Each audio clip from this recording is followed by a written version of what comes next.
एक गांव में एक मछुआरा अपनी पत्नी के साथ रहता था। वह सुबह सुबह घर से नदी को ओर निकल जाता और वहां जाल डालकर दिन भर मछली पकड़ता था।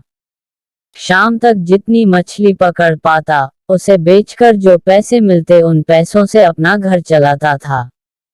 आमदनी अधिक नहीं थी, क्योंकि कभी ढेर सारी मछलियां फंसती तो कभी बहुत ही कम। जैसे तैसे उसके दिन गुजर रहे थे। इस पर भी वह संतुष्ट था और सुख चैन से अपना जीवन करता था। लेकिन उसकी पत्नी लालची थी। चाहे वह कितने ही पैसे घर लेकर आए, वह कभी खुश नहीं होती और उसे उलाहना दिया करती थी। मछुआरा ज्यादा मेहनत कर अधिक से अधिक पैसे कमाकर उसे खुश करने की हर कोशिश करता था, लेकिन कभी उसे खुश नहीं कर पाता था। एक सुबह जब मछुआरा उठा तो उसका शरीर बुखार से तप रहा था, लेकिन पत्नी के डर से वह जाल लेकर नदी चला गया।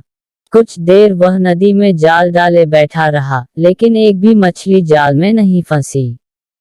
वह खाली हाथ घर लौट आया। उसे खाली हाथ लौटा देख उसकी पत्नी चिल्लाने लगी।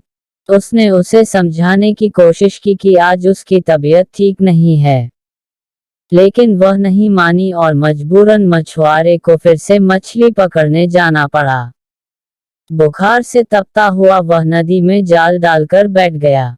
बहुत देर तक जाल डाले रहने के बाद भी एक भी मछली जाल में नहीं फंसी।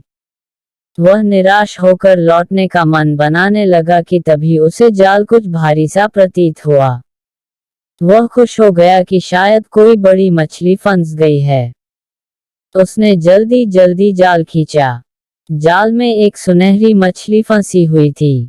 मछुआरे ने इतनी सुंदर मछली पहली बार देखी थी। वह उसे हाथ में लेकर निहारने लगा। तभी वह मछली बोल पड़ी, मछुआरे भाई, मैं इस नदी की रानी हूँ। मुझ पर दया करो, मुझे छोड़ दो। तुम मुझे छोड़ दोगे तो मैं तुम्हारी हर इच्छा पूरी करूंगी।